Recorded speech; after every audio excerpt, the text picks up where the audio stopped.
어떤 것이 바르고 우리가 지혜로운 해석인지를 말씀을 통해서 들여다보고자 합니다. 먼저 서론을 함께 읽겠습니다. 앞서 다니엘은 이스라엘의 범죄와 포로를 회개하며 간절히 엎드렸고, 기억나시죠? 다니엘이 간절히 기도했어요. 기도한 근거가 뭐죠? 무엇에 근거해서 기도했습니까? 다니엘이 예레미야의 예언 29장 이후에 예레미야 29장 이후 33장까지 나타나는 70년이 타면 포로에서 해방할 것이라고 하는 그 예언을 다니엘이 깨달은 거예요. 지금 다니엘이 이 깨달았을 때의 예언의 시점은 포로 68년 차 정도로 된다 말씀을 드렸습니다. 그러니까 포로가 70년이면 2년 남았잖아요. 그런데 다니엘이 돌아봅니다. 왜 이스라엘이 이렇게 70년의 포로 기간이 되었던가? 다니엘이 절망적인 상황 속에 있었죠. 그런데 그런 상황 속에서 왜 우리가 이렇게 포로가 되었는가를 깨달으면서 하나님 앞에 간절히 기도했던 것입니다. 하나님, 나와, 다니엘이 그 기도 보면은 나와 우리 민족의 범죄라고 그래요. 우리 민족의 범죄라고만 하지 않아요.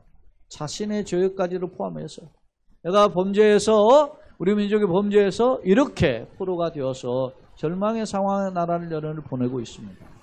그런데 당시 여러분 보시면 알지만은 이 다니엘 9장 서두에 보면 다니엘이 기도할 때에 그 당시의 왕이 메대 족속 아하수에르 아들 다리오라 그랬잖아요. 그 말은 이미 다니엘이 바벨론에 느부갓네살에 끌려왔는데 다니엘에 끌려온 바벨론 민족은 다 망했어요. 없어졌어요. 그리고 다리오 왕 메대와 페르시아 연합군인 바벨론 정복하고, 그리고 그 페르시아의 황제 고레스의 소위 위탁을 받아서 다리오가, 메대 왕 다리오가 지금 섭정하는 기간이라고. 그래 다리오 왕의 원년에 이 환상을 깨달았다는 거 아닙니까? 70년의 포로 환상. 그러고 나니까 이제 마음이 급하죠. 하나님이 약속하신 70년의 기간이 다가오고 있는데, 그러니 하나님 우리 민족을 살려달라고 회개하면서 막 엎드렸어요. 그 회개의 간절함을 우리는 흔히 주의 삼창에 빗대어서 주여 들으시옵소서, 주여 용서하시옵소서, 주여 주를 기울이시고 행하소서, 그런 표현으로 나타났다 지난 19절에서 살펴보았었습니다. 자, 그렇게 서론 다시 와서 다니엘은 이스라엘의 범죄와 포로의 한 그 행위를 회개하며 간절히 엎드렸고, 하나님은 이에 응답하셨어요. 응답하셨는데 그냥 응답하신 게 아니고 천사 가브리엘을 보내셔서 환상을 보여주셨단 말입니다. 자, 이에 하나님은 그에 대한 응답으로 가브리엘을 보내서 지혜와 총명을 주시는 환상을 보였다. 내가 너에게 지혜와 총명을 어떻게 해요? 주려고 왔노라. 누가? 가브리엘이 이야기해요. 지가 주는 겁니까? 하나님의 파송을 받아서 전달하러 왔다는 거죠. 근데 그 지혜와 총명이 뭐겠어요? 여러분 생각해 보세요.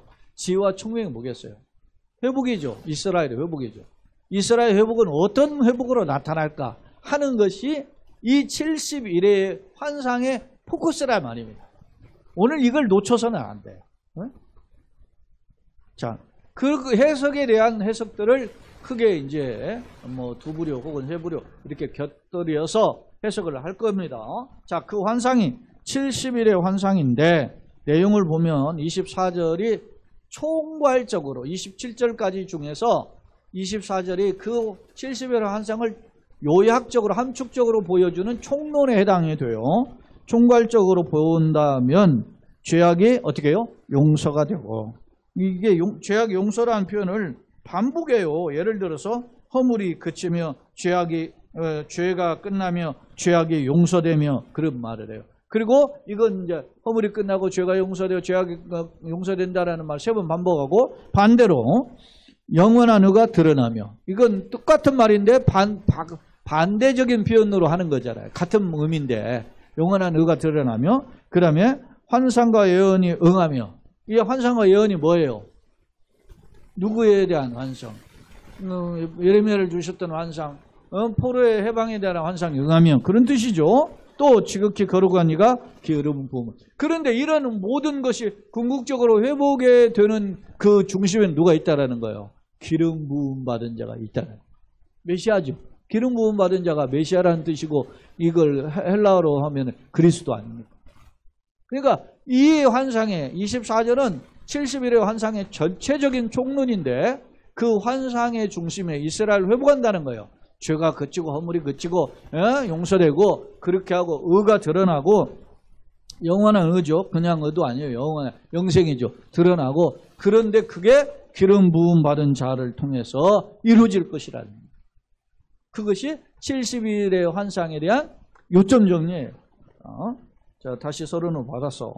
기름 부음 받음으로 나타나고 있다. 그런데 문제는 이러한 해석에 대해서 다양 여러 해석들이 많아요. 그렇다면 그 어떻게 해석해야 될까? 이제 오늘 그것이 관건이어서 지난 시간 다 살펴보지 못하고 오늘 미루어서 이 내용을 살펴보고자 합니다. 자, 성경으로 와서 자, 성경을 해석하는 내용이 사실은 오늘은 성경 내용을 해석하는 내용을 제가 두 번째 화면, 세 번째 화면으로 요약을 했어요. 크게 그거 너무 많으니까 그걸 정리했어요. 성경 내용을 설명하면서 두 번째 화면, 세 번째 화면을 제가 함께 설명하도록 하겠습니다. 24절 내 백성과 네 거룩한 성을 위하여. 내 백성은 다니엘이 속한 백성, 너희 거룩한 성은 예루살렘 성이죠. 너희 백성이 지금 어떤 존재예요? 지금 바벨론 포로 끌려가서 지금 68년 차에 있고 너희 거룩한 성이 어디입니까? 예루살렘 성이죠. 그 성은 어떻게 됐습니까? 다 무너졌어. 지금 막 없어졌죠. 그런 상황인데 그 성을 위하여 하나님이 이른 이래의 기한을 정하셨다 그랬어요. 이른 이래라는 것이 무슨 뜻인가? 이 이른 이래라는 표현이 히브리어로 샤부임인데 이 샤부임의 뜻은 제가 교재 이제 세 번째 화면에도 적어 놨는데 이게 어떤 의미냐면 70에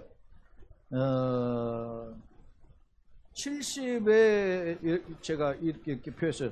70들 그것들의 70 이런 식이에요. 이게 문자적으로 해석하는 표현인데 70들 그것들의 70 이런 뜻으로 문자 해석이 되는. 그러니까 학자들의 견해가 70들로 분류하고 그것들의 70이라고 해요. 그걸 우리는 그냥 71에 이렇게 번역했는데 70들을 강조했다라는 거예요. 그래서 이제 히브리적으로 번역하는 사람들은 어순을 매우 중요시 여기거든요. 무슨 단어가 먼저 왔느냐 이거 중요시 여긴다는 거예요. 그런 면에서 이제 하는데 자 우리는 그냥 71회를 번역을 한 거예요. 근데 이 해석을 자 한번 봅시다. 상당수의 해석하는 사람들이 71회를 어떻게 하냐면 일은이잖아요. 일은은 70이죠. 일회는 일주일을 일회라고 하잖아요. 그러니까 70 하고 일주일 그런 뜻인 거죠. 그러면 70 곱하기 일주일 그렇게 해서 사람들은 그것을 70 곱하기 7을 하면 1회면 7이잖아요. 70 곱하기 7은 77은 49, 491이라 이렇게 해석을 해요.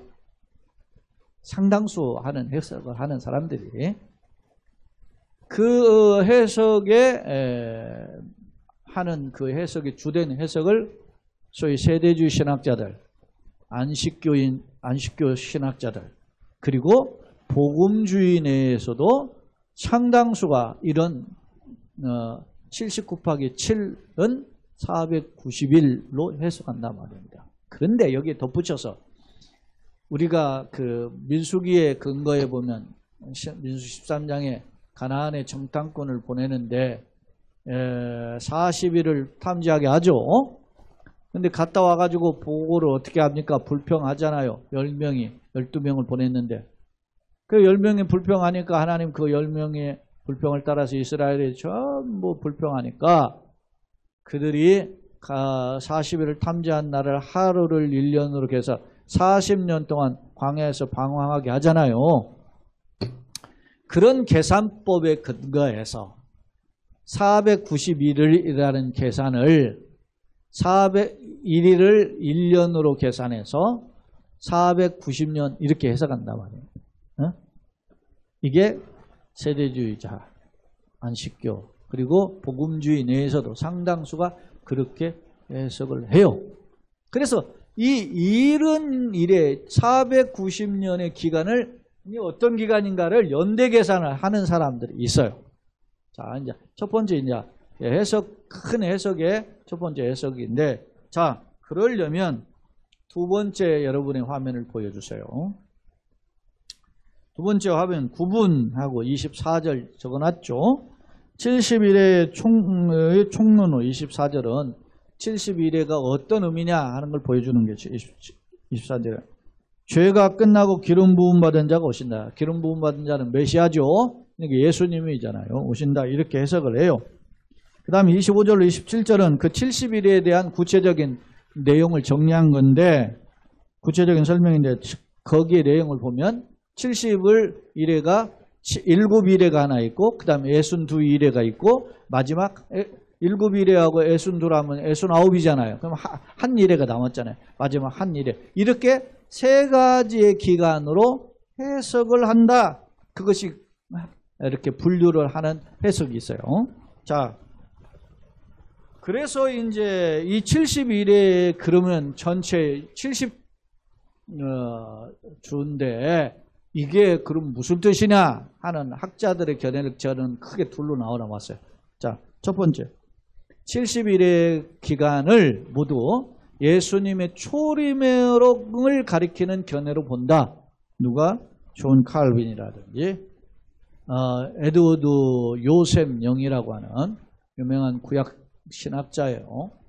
스민더스 구약학 교수인데 그렇게 하고 우리 한국에는 대표적으로 박윤선 교수 이런 박사 이런 분들이 있어요.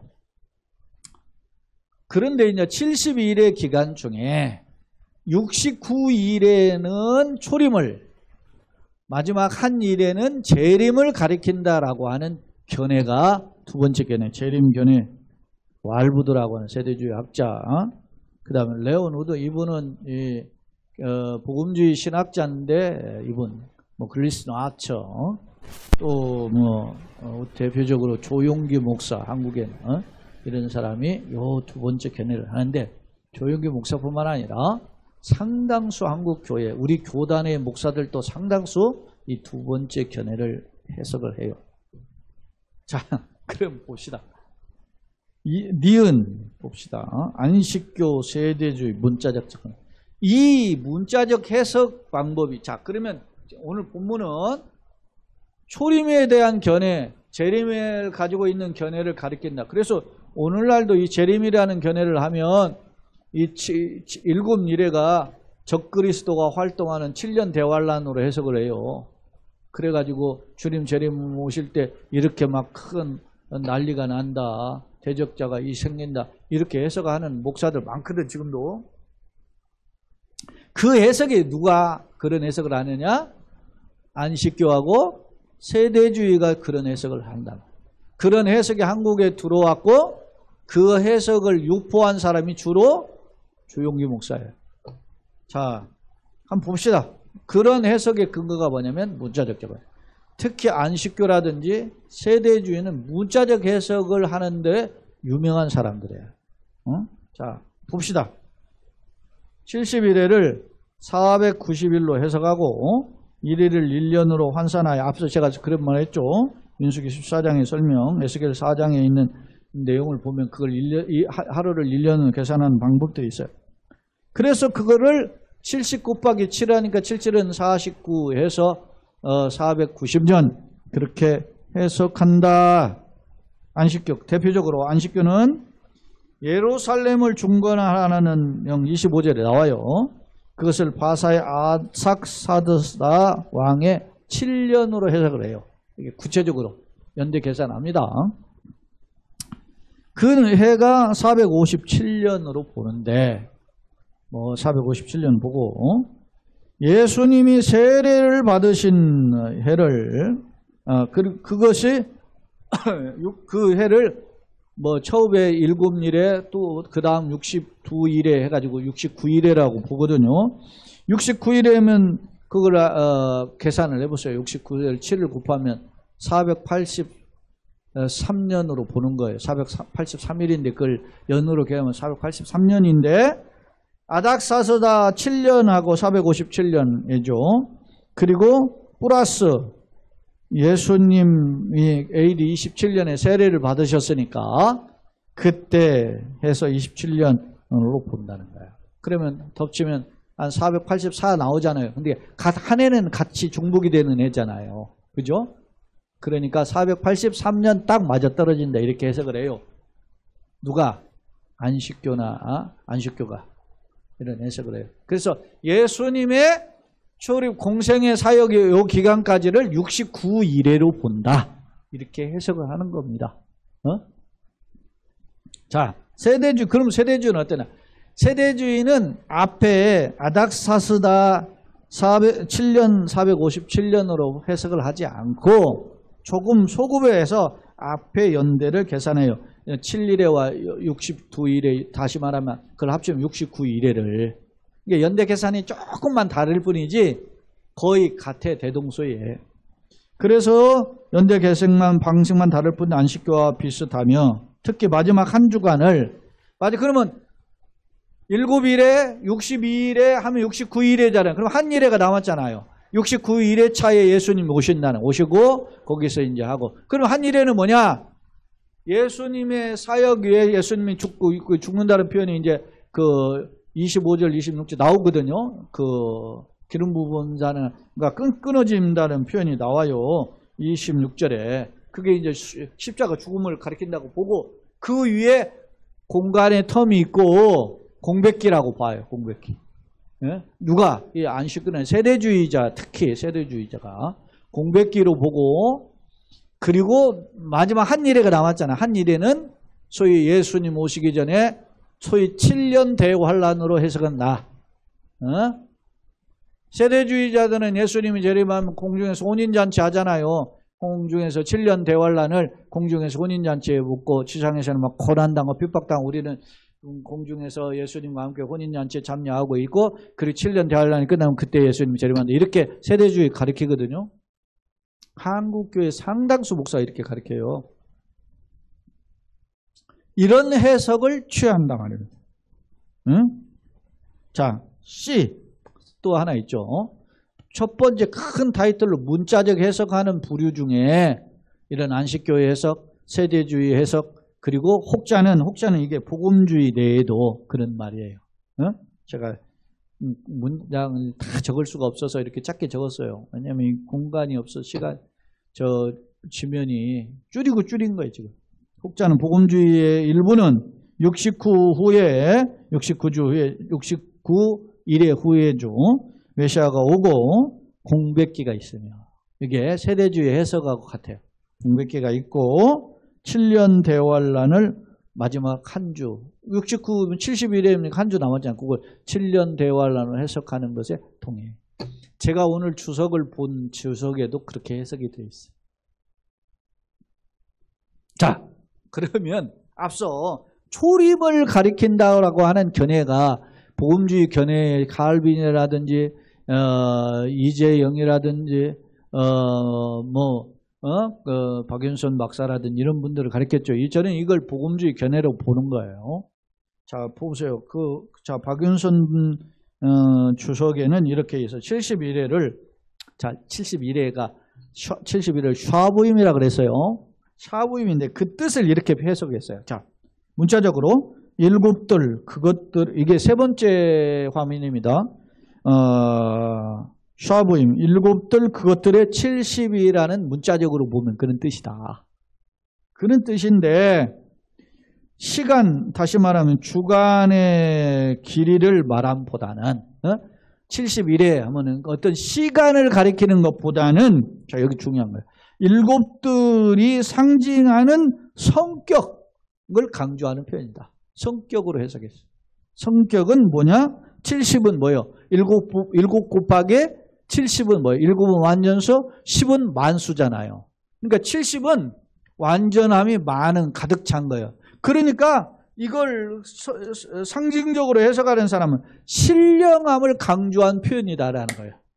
70은. 문자적으로 그걸 연수로 계산하는 해석법이 있고, 이렇게 칼빈이나 박윤선이나 이런 사람들은 그걸 상징적으로 해석한단 말입니다. 상징적인 성격으로 이해한다. 즉 77들이라고 하는 것은 그대로 문자적으로 그렇게 해석하면 77들은 하나님의 구속사업의 완성을 위해 작정하신 섭리의 기간을 갖겠다. 섭리를 갖겠다. 네? 앞서 신령한 의미를 부였다. 그러니까 이건 하나님의 주권의 영역 속에 있는 것이다. 그걸 가리킨다 하는 거예요. 두 번째, 근거가 또 있어요. 예수님께서 마태복음 24장 15절에 멸망에 가증한 것이 거룩한 것에 선 것을 보거든 읽는 자는 깨달을진저, 그런 말을 기억나시죠? 근데 거기에 뭐라고 나왔냐면, 제가 안 적어놨는데, 다니엘이 말한 바 멸망에 가증한 것이 써지 못할 거룩한 것에 선 것을 보거든, 그런 뜻으로 나왔어요. 다니엘이 말했다는 거예요. 근데 다니엘이 말한 게 뭐냐? 다니엘이 언제 1장에서 12장부터 언제냐 하니까 학자들은 크게 대표적으로 오늘 9장 27절 혹은 11장 31절을 가르쳐요. 자, 그러면 7장 한번 봅니다. 자, 이 마지막 오늘 9장 27절 성경 한번 봅시다. 27절, 그가 장차 많은 사람들과 더불어 한 이래 동안 언약을 굳게 맺고 그가 그 일의 절반의 제사와 예물을 금지할 것이며 포악하여 가증한 것이 날개를 의지하여 설 것이며, 그죠? 가증한 것이 날개를 의지하여 뭐요? 설 것이다. 멸망에 가증한 것이 서지 못할 것을 섰다면 거룩한 것에 선 것을 본다 그랬잖아요. 그것이라는 표현이에요. 설 것이며 또 이미 정한 종말까지 진노가 황폐하여 하는 자에게 쏟아지라, 이렇게 표현했는데 여기에 나오잖아요. 가증한 것이 날개를 의지하여 설 것이며 라는 표현을 가리킨다. 뭐가? 마태복음 24장 15절에 예수님이 멸망에 가증한 것에 거룩한 것에 선 것을 보거든 읽는 자는 깨달을지, 그 말씀이 그걸 가리킨다. 다시 말하면, 자, 다시 교재로 와요. 세 번째 왕위는 예수께서 다니엘을 인용했어요. 예를 들어서 멸망에 가증한 것에 거룩한 것에 선 것을 라고 인용했는데, 이는 다니엘 9장 27절의 인용이기에 마지막 일주를 세계의 종말로 해석하는 것은 좀 뭡니까? 앞뒤가 맞지 않는다, 이렇게 해석하는 거예요. 이 말은 무슨 말이냐? 예수께서 멸망에 가증한 것을이라고 하는 다니엘의 인용은 뭘 의미하느냐 하면 마지막 종말에 대한 이야기보다는 그런 하나님의 성전이 와르르 무너지는 그러한 사건이 벌어지게 둘 것이다 라고 하는 점을 강조한 표현이라는 거예요. 마태복음 24장은 중의적인 표현이에요, 사실은. 그래서 마태복음 24장 22절까지는 종말에 있을 현상이기도 하지만 1차적으로는 무슨 현상이에요? 예루살렘 멸망에 대한 예언의 말씀이에요. 그래서 복음주의 학자들은 1차적으로 예루살렘 멸망에 대한 해석으로 이것을 인용하고 있다. 그렇게. 자, 이렇게 설명했어도 어렵죠? 자, 요약하겠습니다. 정리해 볼게요. 자, 24절은 예사의 초림을 통한 구속사역을 말씀하심이고, 그죠? 분명해요. 기름 부음자가 온다 그랬으니, 그죠? 그리고 25절로 26절은 69일에 후에 메시아의 대속 언약인 것은 맞아요. 이거는 문자적 해석을 하는 사람이나 상징적 해석을 하는 사람이나 다 같아요. 27절은 그러면 뭐냐? 27절을 가지고 해석이 다른데 앞서 초림 문자적으로 해석하는 사람들은 뭐라고 해요? 27절에 마지막 적그리스도가 활개치는 예수님 재림 직전에 7년 대환란을 가리킨다 라고 해석을 해요. 그러나 상징적 해석을 가리키는 학자들은 그 일주를 27절을 뭐로 해야 한다?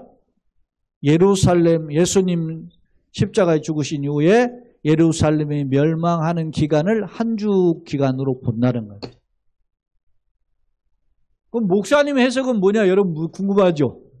저는 이 초림의 해석, 칼빈이라든지 영이라든지 박윤선 해석을 따르고 그리고 71회가 7주, 62주, 1주의 해석을 왜 제가 그 해석을 따르냐면 상징적 해석을 따르냐면 이 문자적 해석하는 사람들에는 하나의 맹점이 있어요. 그게 뭐냐면 보세요. 7일에 62일에 다시 69일에는 예수님의 사역까지를 한다고 연대계산까지 확실하게 하잖아요. 지금 안식교라든 세대주의자는 연대계산 분명히 해요. 그런데 마지막 한 주만은 7년 대환란으로 하고 중간 기간은 예수님 이후에 지금 2000년이 지났잖아요. 아직 7년 대환란 오지도 않았죠. 2000년 기간은 설명을 안 해요. 공백기라고만 이야기하지. 그냥 공백기다. 26절, 27절에서 이건 공백기간을 가리킨다. 이런 설명으로 하고 끝나. 근데 이런 설명이 저는 좀 합리적인 해석으로 이해할 수 없다는 거예요. 종말론적인 사건으로 봤을 때 그 성전을 무너뜨리고 하는 적그리스도 활동의 모습을 나타낸 것처럼 보이는 부분은 있어요.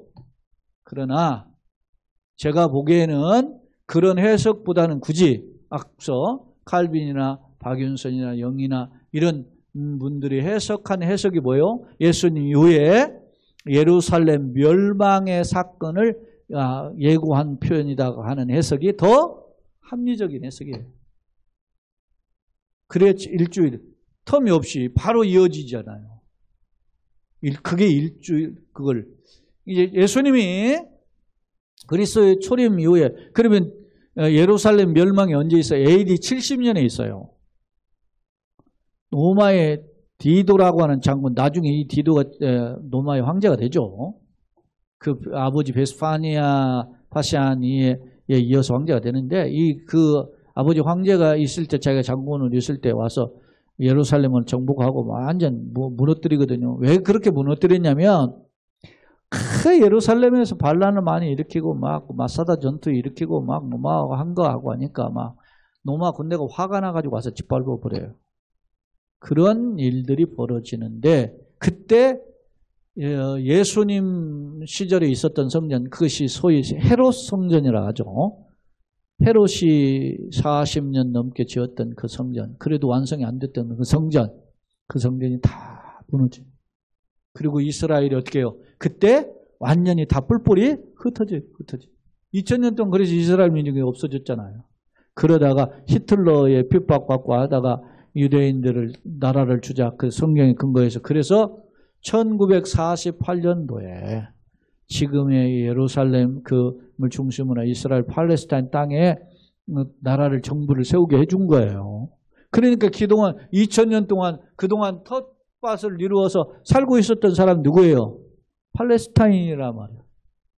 그 사람들이 어느 날 갑자기 유대인들이 와가지고 자기네들 있던 땅들 나가라고 하니까 전쟁이 지금까지 있는 거예요. 지금 1948년부터 지금까지. 그렇잖아요. 우리가 우리 땅인데 왜 갑자기 이스라엘은 이건 우리 조상 땅이라고 하고 팔레스타인 사람들은 자기는 2000년 동안 우리가 살았으니까 우리 땅이지. 네? 그러니까 그거 가지고 싸우는 거 아니에요. 그러니까 힘 있는 사람이 이기는 거지. 누가 의의가 없어요. 내가 보기에는 이스라엘을 의라고 할 수 없는 거예요.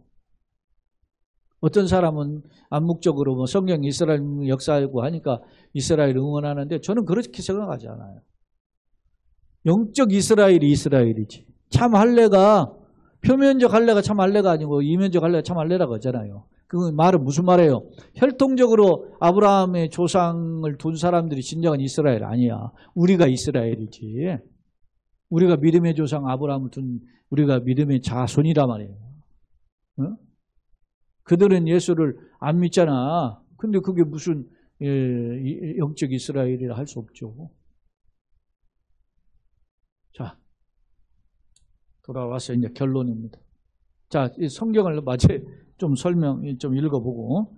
자, 24절에 내 백성과 내 거룩한 성을 이런 일의 기간을 정했나니 허물이 그친다. 죄가 끝난다. 죄악이 용서된다. 그렇게 하고 또 반대로 영원한 의가 드러난다. 환상과 예언이 응한다. 그리고 거룩한 이가 기름 부음 받는다. 이게 예수님의 초림을 이야기하는 거예요. 그리스도 메시아의 초림. 자, 그러므로 너는 깨달아 알아라. 이야기하는 거예요. 71의 환상이 이런 내용이야. 이렇게 이야기한 거잖아요. 지금 보면. 그죠? 보세요. 예루살렘을 중건하라는 영이 날 때부터 이게 뭐였냐면 성전 건축하라는 명령이 났다. 그래서 앞서 성전을 중건하라고 하는 명이 난 것을 앞서 안식교회는 아닥사도 왕 7년으로 생각하고 세대주의는 누구로 생각해? 고레스 왕의 명령으로 해석을 해요. 그래서 연대계산이 좀 다른 거지. 그러는 날부터 기름 부음 받은 자 곧 왕이 일어나기. 그 누구예요? 메시아까지가 7일에와 62일에 다시 한번 69일에가 지날 것이요. 여기까지 예수님의 초림까지는 다 해석이 같아요. 연대 계산만 조금씩 다를 뿐이지. 그날 것이요. 그 곤란한 동안에 성이 중건되어 광장과 거리가 치워질 것이요. 그 기간 동안에 성전이 건축될 것이다. 이렇게 표현하고 있어요. 그 다음에 7일에 지나고 그 다음에 62일에가 오죠. 그럼 69일에가 지난 거잖아요. 그러니까 26절 62일에 후만은 69일에까지가 지난 거예요. 기름 부음 받은 자가 끊어져 없어지면 것이요. 이게 누구냐면 그리스도의 십자가의 죽음을 가리킨다. 여기까지는 다 해석이 같아요. 장차 한 왕의 백성이 와서 그 성읍과 성소를 무너뜨리리니 와 그의 마지막은 홍수에 마치 휩쓸림 같을 것이고. 근데 막 성전과 예루살렘 성을 없애버리는데 그 모습이 마치 홍수에 막 모든 거 쓸어가는 것처럼 쓸 것이다. 또 끝까지 전쟁이 있으니 황폐할 것이 작정된. 이게 누구냐면 예루살렘 성을 초토화시키는 디도 장군의 로마의 디도 장군의 예루살렘을 그 완전히 쓸어버리는 이때 유대인들이 아마 요세푸스의 기록에 보면 100만 명 넘게 죽었다 그래. 어마어마하게 죽었다. 그런 정도로 막 그렇게 짓밟힘을 당했다. 그런 기록이 있거든요. 그러니까 이것은 예수님 69일에 이후 일어나는 한 일에 대한 사건임을 가리킨다. 이렇게 해석하는 것이 전통적 해석, 상징적인 해석과 함께 초림을 가리킨다는 해석에 저는 동의하는 거예요. 근데 이제 두 번째 문자적 해석과 이게 이제 마지막 한 주간이 7년 대화를 한 예수님 재림에 직전에 있는 해석이라고 하는 해석이 세례주의나 안식교나 또 복음주의에도 상당 사람들이 있는데 저는 그 해석에 동의할 수 없다는 겁니다.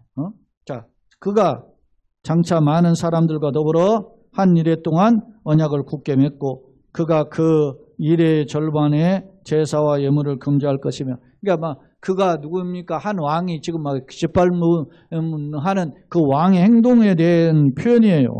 맺고 금지할 것이며 또 포악하여 가정한 것이 날개를 의지하여 설 것이며 또 이미 정한 종말까지 진노가 황폐하는 자에게 쏟아지리라. 이렇게 했어요. 그러니까 막 그 한 왕이 말이죠. 한 일해 동안에 막 그 예루살렘 성과 성전을 짓밟는 그런 일들이 벌어질 것에 대한 자세한 설명을 소개했다는 거예요. 또 하나의 해석이 있는데 그가라고 하는 해석을 그 말하는 앞서 한 왕, 예루살렘 성문을 무너뜨리는 왕으로 해석하지 않고 서건태 목사, 우리 지금 기독교 지령례하는 서건태 목사 있죠. 그 서건태 목사는 그가를 메시아로 해석하기도 해요. 이분은 성경이 그거는 이제 그 히브리어 해석 접근법을 보면 이분이 해석하는 방법이 있어요. 근데 그 해석을 하면 더 헷갈리니까 제가 그 해석은 하지 않겠습니다. 근데 그 해석은 이것이 이 성전에서 이런 제사하는 이런 것들을 없애는 거는 그가 누구냐? 메시아라는 거예요. 메시아가 그 성전에서 드리는 각종 제사 이런 걸 완전히 다 없애버린다. 왜? 메시아만이 진정 성전이고 메시아만이 진정한 예배자이기 때문에 그렇게 하셨다. 이렇게 해석을 하거든요, 이분은. 근데 이건 또 다른 해석이니까 그런 해석까지는 이제 좀 뭐 여러분이 복잡해 할 수 있으니까 그거는 이제 접어두고 어찌됐든 오늘 본문은 이렇게 해석하도록 하겠습니다. 자, 결론입니다. 71의 환상은 여러 해석이 있어 왔다. 그 중에 71회에 대한 문자적 접근으로 470 곱하기 70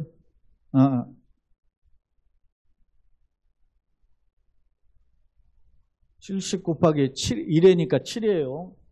7입니다. 7.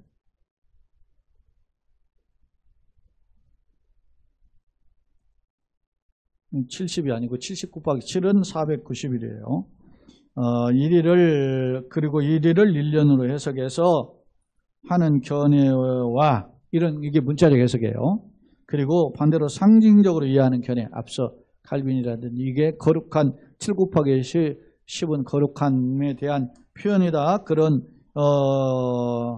신령함을 가리키는 상징적 해석이다. 이렇게 하는 두 가지 해석이 있었다는 것이었어요. 또한 71회 기간의 설명은 69회 1회를 문자적으로 해석하는 사람들입니다. 이스라엘의 해방과 메시아의 오심으로 그리고 마지막 한 1회를 적그리스도에 대한 7년 대환을 해석하는 견해가 있고 반면에 71회를 이스라엘 해방, 70년의 포로에서 해방과 그리고 메시아의 오심 그리고 마지막 한 주간을 예루살렘에 다시금 파괴되는 멸망으로 해석하는 견해가 있음을 살펴봤죠. 두 가지 살펴봤죠. 필자의 경우 저예요. 강재주 목사는 상징적 해석법과 기간 역시 메시아의 초림과 예루살렘 멸망으로 보는 견해가 옳다고 저는 해석을 해요. 그 해석을 취합니다. 그 이유는 뭐냐? 여기 제가 왜 이런 해석을 취하는 그 이유가 있어요. 그 이유는 구약에 묻은 예언이 어디에 초점을 했어요? 이스라엘 궁극적 회복이 누구에게 있어요? 예수님의 초림에 맞춰 있어요. 구약은. 신약은 누구에게 맞춰 있어요? 지금 어디에 맞춰요? 예수님의 구약이나 신약은 전부 다 예수님에 대한 맞춰져 있어요. 근데 구약은 어디에 맞춰? 예수님의 초림에 맞춰져 있고 물론 예수님의 재림에 대한 예언도 있어요. 그러나 그 상당 부분 예수님의 초림에 맞춰져 있고 신약은 예수님의 뭐에 맞춰져 있어요? 재림에 맞춰져 있어요. 그렇기 때문에 물론 초림과 재림을 함께 보는 해석도 필요해요. 그래서 문자적 해석이 다 틀렸다 저는 그런 거 아니에요. 그 해석보다는 이런 해석이 더 지혜로운 해석이라고 보기 때문에. 자 보세요.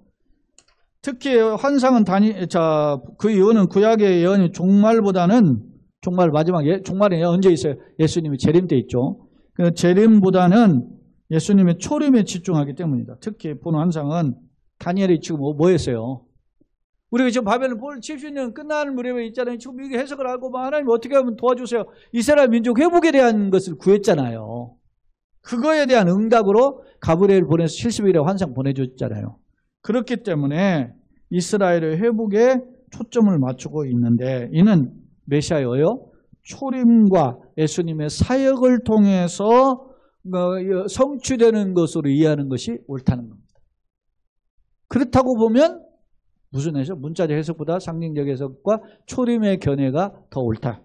그러나 우리는 지금 이제 예수님의 재림을 기다리는 사람이죠.